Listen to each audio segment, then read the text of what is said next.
네, 다음 종목 또 전화 연결되어 있습니다. 네, 받아보겠습니다. 네, 여보세요. 여보세요. 네, 안녕하세요. 이광우 전문가입니다. 예, 안녕하세요. 네, 어떤 종목 궁금하신가요? 네, 칩스앤미디어 칩스앤미디어 매수가하고 비중 어떻게 되시나요?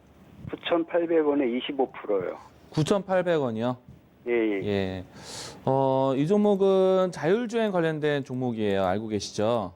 예, 팬미서체고 자율주행도 관련 있고. 네. 펜미스 기업이라서 로열티가 생명인데, 이 기업은 시장 선점을 참 잘해가지고 로열티에 대한 효과는 꾸준한 기업이에요. 예. 뭐 생각하시는 투자 기간이 있으신가요? 좀 중기로 봐도 가능한 종목인지. 장기. 그러면 이제 이 종목에 대한 모멘텀에 대해서 설명을 좀 드려보도록 할게요. 예, 성장성과 모멘텀 좀 알고 싶어서. 네. 우리가 이제 앞으로 자율주행이 된다라면요. 5G도 결국에는 가장 큰 목표는 자율주행이거든요. 아무래도 이제 무인 자동차라는 게 만약에 사고에 대한 유발이 되겠을 때 정말 크게 되기 때문에 그 통신에 대한 부분들이 끊기지 않기 위해서 5G를 만든 거거든요. 근데 이제 자율주행에서 가장 또 중요한 게 기술이 센서 기술이에요.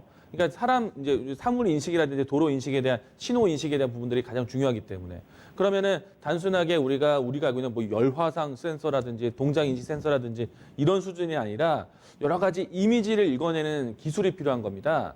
그런 기술을 만드는 회사가 이 칩스앤미디어예요. 그럼 되게 중요한 기술을 하는 거라고 예상이 되시죠? 네. 그런데 예전에는요. 조금 아쉬운 거. 저도 이제 칩스앤미디어에 대한 칩스미디어에 대한 추천을 정말 많이 했었거든요. 예전에 지금 뭐 한 몇 년 전만 해도 이런 이 이미지를 읽어오는 기술과 그런 것들을 코딩화해서 스마트폰이라든지 IT 프로그램 쪽으로 영상을 유출시켜주는 기술 이런 것들이 상당히 어려웠어요. 옛날에는 특히나 뭐 이제 영상 인식하는 게 쉬운 일은 아니죠. 근데 지금은요, 이런 영상 인식하는 거, 이미지를 인식하는 기술이 어디까지 왔냐면은 우리 일반 스마트폰에서도 이런 인식이 모두 다 가능합니다. 예. 우리 스마트폰 카메라 촬영하게 되면은 여러 가지 동작 모션을 좀 많이 할 수 있잖아요. 효과를 낼 수 있습니다. 그런 게 다 인식 센서 기능이거든요. 근데 이제는 저도 예전에는 이 종목을 추천을 많이 했어요. 그때는 높은 기술이었습니다. 근데 지금은 사실 그 높이가 이제 낮아졌다는 얘기예요. 그래서 이제 기술에 대한 희소성은 좀 사라졌다. 이런 거는 좀 아시면 좋을 것 같고요. 다만 또 이제 영상을 이제 그 코딩화해서 영상을 다시 또 이제 전송해주는 그런 이제 코덱 기능 같은 경우에는 이것도 어렵지 않아요. 예전에는 이런 것도 어려웠는데 이것도 어렵지 않습니다. 그래서 기술에 대한 희소성은 과거에 우리가 봤던 것만큼은 아니다라는 것을 저도 좀 정정해서 이야기 드리도록 하겠고요. 그러면 경쟁 상대가 많이 있다는 얘기네요. 경쟁 상대가 많겠죠. 근데 이제 여기서 이제 이 종목에 대한 또 긍정적인 면이 있습니다. 시장 선점을 잘했어요. 그래서 펠립스 기업의 가장 큰 목적은 뭐죠? 원천 기술 가져가지고 이 기술 배포해서 로열티 받는 거잖아요. 예. 로열티를 꾸준하게 받을 기업이에요. 그러니까 오랫동안 살아남을 기업이란 얘기예요. 무슨 말인지 이해되시죠? 이 설계도 하고 로열티 받고 그러는 걸로 알고 있거든요. 그렇죠. 그러니까 오래 살아남을 수 있는 회사란 얘기예요. 그런 점에서는 괜찮다. 주가가 마냥 항상 떨어진다가 아니라 언제든지 그와 같은 실적에 대한 성장이 보일 수 있는 종목이라는 거고 그 다음에 이제 어떤 기업이든지요. 그냥 자체적인 실적으로 주가가 올라가지는 않습니다. 모멘텀이 나와야 돼요. 그렇죠?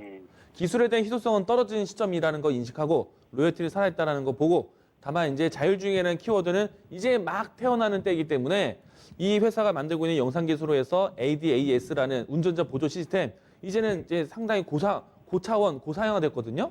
그런 것들이 이제 본격적으로 열리게 되면은 모멘텀이 한번 크게 올 겁니다. 특히나 삼성전자가 하만을 인수하고 그리고 또 시스템 반도체에 투자한다는 거는 차량용 쪽으로에 대한 전장 부품화에 대한 이 길이를 보고 있는 거예요. 그래서 삼성발 투자에 대한 모멘텀이 분명히 올 겁니다. 그래서 그 시기를 보고 좀 쥐고 가는 전략, 성장성을 이렇게 보시면 좋을 것 같고요.